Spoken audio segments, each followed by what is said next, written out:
Hey. Alright, part 2 of this rear bushing swap thing. After trying to attempt to use the thing and somebody else showing, oh, see how easy it is, well, getting that whole jumble of crap in there, and maybe this shaft right here, or this threaded freaking thing's just a little too far, hits the sway bar bracket, which is the real problem in the whole frickin' process. If it wasn't for these stupid frickin' sway bar brackets, which of course are not stupid because they are, you know, required by the design of the vehicle and all that kind of crap, and I understand that.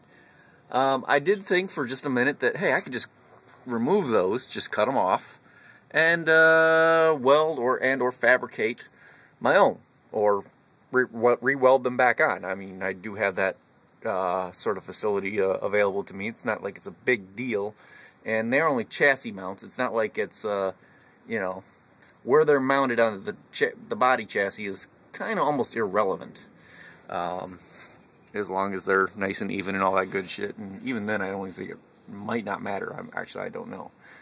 Where they are onto the suspension, that's a little more important, I guess. However, turns out that using that press thing was just more of a pain in my butt than I thought it was worth. So, I've opted for method number 2. Hand sledge. And this thing is just going in about 1 millimeter at a time every pop. But it's going in pretty dang straight. First I was having trouble getting it to go in straight with the press, and that was my biggest problem, was I couldn't get the press to fit on there straight perfectly without hitting this. On the passenger side sway bar bracket, it just kept on hitting and breaking here and just going crooked and cockeyed. Could not get that dang thing going straight. So I'm like, okay, I'll just tap it in a little bit with the hammer and see if that straightens it out, and then we'll figure it out from there. Well, turned out, well, the hammer's just driving it right in like it's nothing. I mean, yeah, I got a lot of, I got just all I'm using is just the cheapo WD-40 mini can, but it works real good. I don't buy it in cans bigger than this anymore because I don't know how many y'all have experienced this, but I'm betting dang near everybody. You buy a big giant can, you get maybe a quarter of the usage out of it, or half the usage out of it. Maybe you're lucky you can get 2/3, and next thing you know, the thing just won't spray anymore. And you find yourself that the only way you can use it is to punch a hole in the can itself because there's no pressure in there.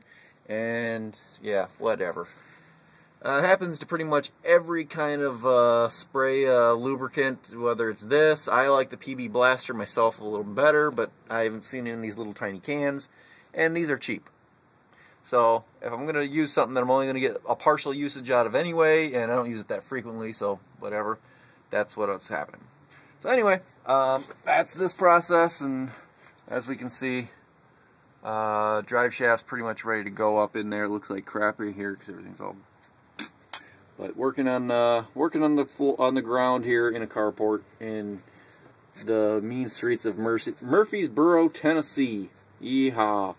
Gotta get my moonshine in my my 4-wheel drive truck already and everything, whatnot. We're gonna have a good time and everything, you know. All right.